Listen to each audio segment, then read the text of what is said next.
ओम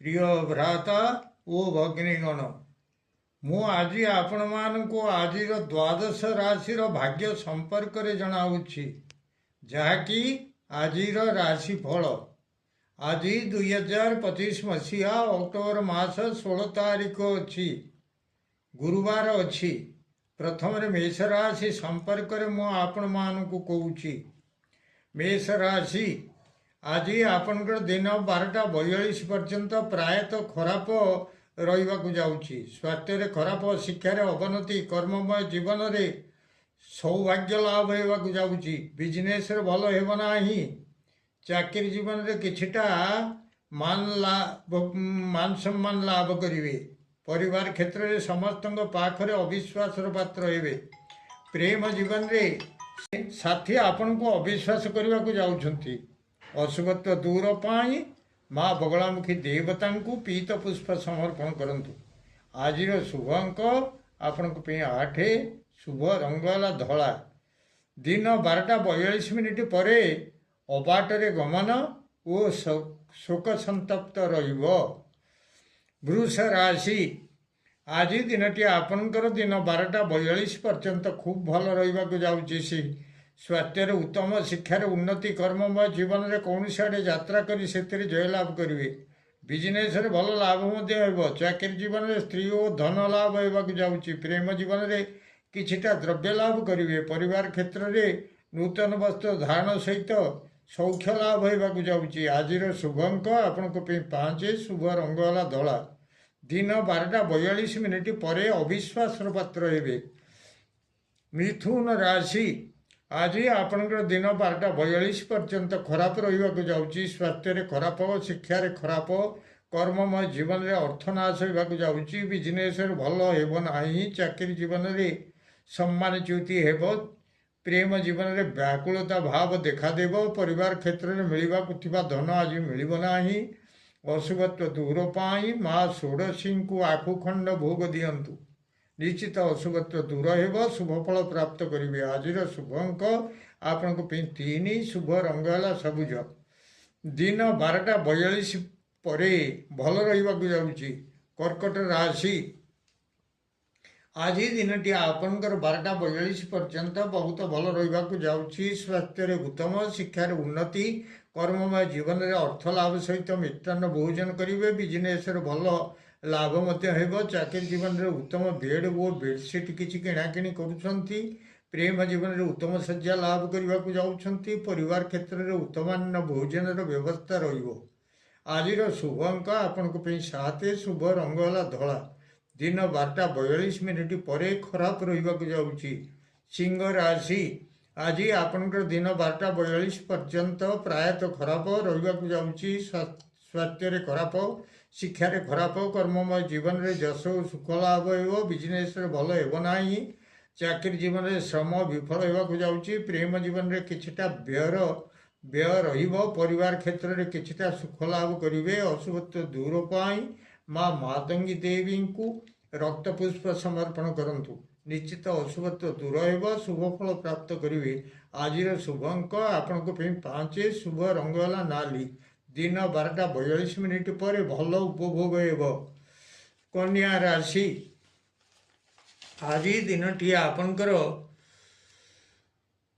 दिन 12:42 पर्यंत भल रही जाऊँगी स्वास्थ्य उत्तम शिक्षार उन्नति कर्ममय जीवन में सुख सौभाग्य वृद्धि होगा जाऊँगी बिजनेस भल लाभ होगा सांगे मान महत्व किसी लाभ करेंगे चाकरी जीवन में इंक्रीमेंट प्रवृत्ति किसी वृद्धि पाइबा जाऊँगी प्रेम जीवन में श्रुत संयोग जनित प्रमोद लाभ करेंगे परिवार क्षेत्र में मीठा कथा गुड़िए शुणा पड़ो आज शुभ अंक आपण 6 शुभ रंग वाला हलदी कलर दिन 12:42 पर खराब भोग करेंगे तुला राशि आज दिन टी आपणकर दिन 12:42 पर्यंत खूब भल रही जाऊँगी स्वास्थ्य उत्तम शिक्षार उन्नति कर्ममय जीवन में कार्य सिद्धि होगा जाऊँगी बिजनेस बहुत दिन पड़ रही द्रव्य आज ही बिक्री हो चाकरी जीवन में अनेक दिन पड़ रही फाइल काम आज ही होगा जाऊँगी प्रेम जीवन में जहाँकि दोदुल्यमान हिसाब से आज पूरा पक्का होगा जाऊँगी परिवार क्षेत्र में ଅନେକ ଦିନରୁ ପଡ଼ି ରହିଥିବା କାମ ଯାହାକି ହୋଇପାରୁନଥିଲା ତାହା ଆଜି ହେବାକୁ ଯାଉଛି। ଆଜିର ଶୁଭ ଅଙ୍କ ଆପଣଙ୍କ ପାଇଁ 7, ଶୁଭ ରଙ୍ଗ ହେଲା କମଳା କଲର। ଦିନ 12:42 ପରେ ମଧ୍ୟ ଭଲ ଉପଭୋଗ କରିବେ। ବିଛା ରାଶି, ଆଜି ଆପଣଙ୍କର ଦିନଟି ଭଲ ରହିବ ନାହିଁ। ସ୍ୱାସ୍ଥ୍ୟରେ ଉଦରରେ ରୋଗ କିଛି ଦେଖାଦେବ। ଶିକ୍ଷାରେ ଅବନତି, କର୍ମମୟ ଜୀବନରେ କୌଣସି ବନ୍ଧନରେ ପଡ଼ିବେ। ବିଜନେସରେ ଭଲ ରହିବ ନାହିଁ। ଚାକିରି ଜୀବନରେ ଶରୀର କ୍ଲେଶ ରହିବ। ପ୍ରେମ ଜୀବନରେ ଉଦ୍ବେଗତା ରହିବାକୁ ଯାଉଛି। ପରିବାର କ୍ଷେତ୍ରରେ ଶ୍ରମ ଅଧିକ ରହିବ ଓ କୌଣସି ରାଜଭୟ ଆସିବାକୁ ଯାଉଛି। ଦିନ 12:42 ପରେ ବହୁତ ଭଲ ରହିବ। ଅଶୁଭତ୍ୱ ଦୂର ପାଇଁ ଶିବ ଭଗବାନଙ୍କର ଶିବାଷ୍ଟକ ପାଠ କରନ୍ତୁ। ନିଶ୍ଚିତ ଅଶୁଭତ୍ୱ ଦୂର ହେବ।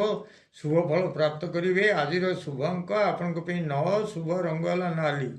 ଧନୁ ରାଶି, ଆଜି ଆପଣଙ୍କର ଦିନଟି ଭଲ ରହିବ ନାହିଁ। ସ୍ୱାସ୍ଥ୍ୟରେ ଖରାପ, ଶିକ୍ଷାରେ ଖରାପ, କର୍ମମୟ ଜୀବନରେ କ୍ଲେଶ କିଛି ଉପଭୋଗ କରିବେ। ବିଜନେସରେ ଭଲ ହେବ ନାହିଁ। ଚାକିରି ଜୀବନରେ ଦେହ ଓ ମୁଣ୍ଡରେ ପୀଡ଼ା କିଛି ରହିବ। ପ୍ରେମ ଜୀବନରେ ସାଥୀଙ୍କୁ ଦେଖି ଭୟ ଲାଗିବାକୁ ଯାଉଛି। ପରିବାର କ୍ଷେତ୍ରରେ କୌଣସି ଘଟଣାକୁ ନେଇ ଭୟ ଆସିବାକୁ ଯାଉଛି। ଦିନ 12:42 ପର୍ଯ୍ୟନ୍ତ ପରେ ମଧ୍ୟ ଖରାପ ଉପଭୋଗ କରିବେ। ଅଶୁଭତ୍ୱ ଦୂର ପାଇଁ ନୃସିଂହ ଭଗବାନଙ୍କୁ ତୁଳସୀ ଦଳ ଅର୍ପଣ କରନ୍ତୁ। ନିଶ୍ଚିତ ଅଶୁଭତ୍ୱ ଦୂର ହେବ। ଶୁଭ ଫଳ ପ୍ରାପ୍ତ କରିବେ। ଆଜିର ଶୁଭ ଅଙ୍କ ଆପଣଙ୍କ ପାଇଁ 8, ଶୁଭ ରଙ୍ଗ ହେଲା ହଳଦୀ କଲର। ମକର ରାଶି, ଆଜି ଆପଣଙ୍କର ଦିନଟି ଭଲ ରହିବାକୁ ଯାଉଛି। ସ୍ୱାସ୍ଥ୍ୟରେ ଉତ୍ତମ, ଶିକ୍ଷାରେ ଉନ୍ନତି, କର୍ମମୟ ଜୀବନରେ ଯାନ ଆରୋହଣ ପୂର୍ବକ କେଉଁଆଡ଼େ ହେଲେ ଯାତ୍ରା କରିବେ। ସେଥିରେ ମାନ ସମ୍ମାନ ରହିବ। ବିଜନେସରେ ଭଲ ଲାଭ ମଧ୍ୟ ହେବ। ଚାକିରି ଜୀବନରେ କିଛିଟା ମାନ ସମ୍ମାନ ମିଳିବ। ପ୍ରେମ ଜୀବନରେ ଶୟନ ସୁଖ ପ୍ରାପ୍ତ ହେବାକୁ ଯାଉଛି। ପରିବାର କ୍ଷେତ୍ରରେ ଉତ୍ତମ ଭୋଜନର ବ୍ୟବସ୍ଥା ରହିବ। ଦିନ 12:42 ପରେ ଖରାପ ଉପଭୋଗ କରିବେ। ଅଶୁଭତ୍ୱ ଦୂର ପାଇଁ ପ୍ରଭୁ ଶିରିଡ଼ି ସାଇଙ୍କୁ ଭୋଗ ଦିଅନ୍ତୁ। ଆଜିର ଶୁଭ ଅଙ୍କ ଆପଣଙ୍କ ପାଇଁ 8, ଶୁଭ ରଙ୍ଗ ହେଲା ନୀଳ। କୁମ୍ଭ ରାଶି, ଆଜି ଦିନଟି ଆପଣଙ୍କର ଦିନ 12:42 ପର୍ଯ୍ୟନ୍ତ ଭଲ ରହିବାକୁ ଯାଉଛି। ସ୍ୱାସ୍ଥ୍ୟରେ ରୋଗ କ୍ଷୟ, ଶିକ୍ଷାରେ ଉନ୍ନତି, କର୍ମମୟ ଜୀବନରେ ଶତ୍ରୁ ନାଶ ହେବାକୁ ଯାଉଛନ୍ତି। ବିଜନେସରେ ଖୁବ୍ ଭଲ ରହିବ। ଚାକିରି ଜୀବନରେ କିଛିଟା ଧନ ଲାଭ ହେବ। ପ୍ରେମ ଜୀବନରେ ସୁଖ କିଛି ଉପଭୋଗ କରିବେ। ପରିବାର କ୍ଷେତ୍ରରେ କିଛିଟା ଧନଧାନ୍ୟ ଲାଭ କରିବାକୁ ଯାଉଛନ୍ତି। ଦିନ 12:42 ପରେ ମଧ୍ୟ ଭଲ ଉପଭୋଗ କରିବେ। ମୀନ ରାଶି, ଆଜି ଆପଣଙ୍କର ଦିନ 12:42 ପର୍ଯ୍ୟନ୍ତ ଭଲ ରହିବ ନାହିଁ। ସ୍ୱାସ୍ଥ୍ୟରେ ବ୍ୟାଧି କିଛି ଦେଖିବାକୁ ପାଇବେ। ଶିକ୍ଷାରେ ଅବନତି, କର୍ମମୟ ଜୀବନରେ କୌଣସି ଆଡ଼େ ଯାତ୍ରା କରି ଅବାଟରେ ଗମନ କରିବେ। ବିଜନେସରେ ଭଲ ରହିବ ନାହିଁ। ଚାକିରି ଜୀବନରେ କିଛି ଖବରକୁ ନେଇ ଶୋକ ସନ୍ତପ୍ତ ରହିବାକୁ ଯାଉଛନ୍ତି। ପ୍ରେମ ଜୀବନରେ ଦୈନ୍ୟତା ଭାବ ପ୍ରକାଶ ପାଇବାକୁ ଯାଉଛି। ପରିବାର କ୍ଷେତ୍ରରେ ଉଦ୍ୟମ ନାଶ ହେବାକୁ ଯାଉଛି। ଅଶୁଭତ୍ୱ ଦୂର ପାଇଁ ପ୍ରଭୁ ହନୁମାନଙ୍କୁ ଗୋଟା ଫଳ ସମର୍ପଣ କରନ୍ତୁ। ନିଶ୍ଚିତ ଅଶୁଭତ୍ୱ ଦୂର ହେବ। ଶୁଭ ଫଳ ପ୍ରାପ୍ତ କରିବେ। ଆଜିର ଶୁଭ ଅଙ୍କ ଆପଣଙ୍କ ପାଇଁ 9, ଶୁଭ ରଙ୍ଗ ହେଲା ହଳଦୀ କଲର। ଦିନ 12:42 ପରେ ପ୍ରାୟତଃ ଭଲ ରହିବାକୁ ଯାଉଛି।